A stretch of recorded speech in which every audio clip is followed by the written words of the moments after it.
Olá, nós estamos no estudo de número 17 do curso Creio e Pratico e nós vimos na aula passada que o pecado trouxe consequências para toda a humanidade e hoje nós vamos ver sobre as consequências sobre a universalidade do pecado. O estado em que os primeiros pais, Adão e Eva, foram criados é chamado de estado de inocência ou estado de justiça original. Entretanto, depois da queda, as pessoas estão sob o domínio da culpa do pecado. Isso é inerente a cada pessoa que nasce ou vive nesse mundo, mas como entender as consequências da queda? A pergunta 17 diz qual foi o estado a que a queda reduziu o gênero humano. A resposta é que a queda reduziu o gênero humano a um estado de pecado e miséria. E as referências bíblicas são Romanos 5, verso 12, quando o apóstolo Paulo fala, portanto, assim como por um só homem, por Adão, não é? Entrou o pecado no mundo e pelo pecado a morte, assim também a morte passou a toda a humanidade, e olha o que ele diz, porque todos pecaram. Em Romanos capítulo 3, versos 10 a 18, Paulo diz, como está escrito, não há justo nenhum sequer, não há quem entenda, não há quem busque a Deus. Todos se extraviaram e juntamente se tornaram inúteis. Não há quem façam bem, não há nenhum sequer.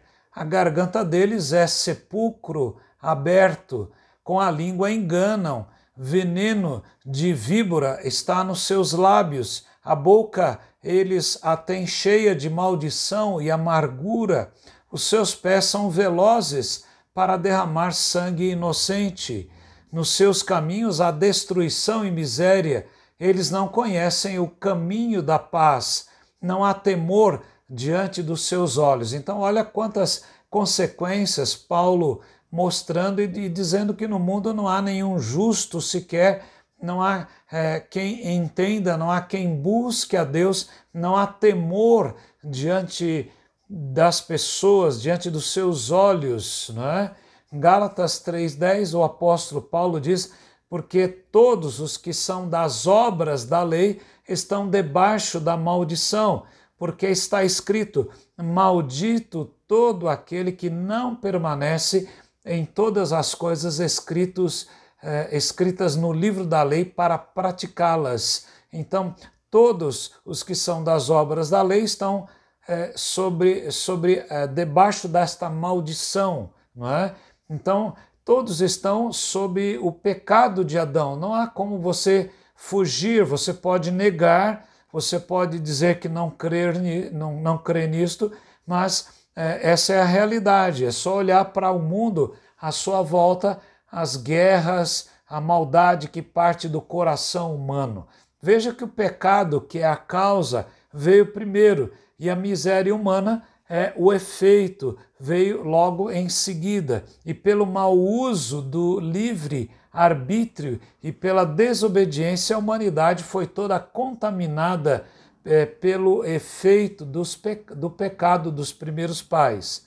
A consequência é risível e pode ser vista nas criaturas divinas até hoje. As pessoas não podem salvar-se desse estado, uma vez que o coração está contaminado, como disse Jesus em Mateus 15, verso 19, porque do coração procedem os maus pensamentos, homicídios, adultérios, imoralidade sexual, furtos, falsos testemunhos e blasfêmias. Foi por isso que Jesus necessitou vir ao mundo para salvar os que o recebem como Salvador e Senhor, conforme está escrito em João capítulo 1, verso 12. Mas todos quantos o receberam, deu-lhes o poder de serem feitos filhos de Deus, a saber, aos que creem no seu nome. Se o pecado é algo universal e ele trouxe consequências a toda a humanidade, então a solução está em Jesus. E eu preciso receber Jesus, colocar Jesus no coração, aceitar os oferecimentos da graça de Deus que Deus fez no seu Filho Jesus, para que, crendo no seu nome, eu tenha então todos os frutos do Espírito neste mundo e ainda goze da vida eterna depois desta vida ou até antes disso, se Jesus voltar. Que o Senhor o abençoe e guarde até o próximo encontro. Amém.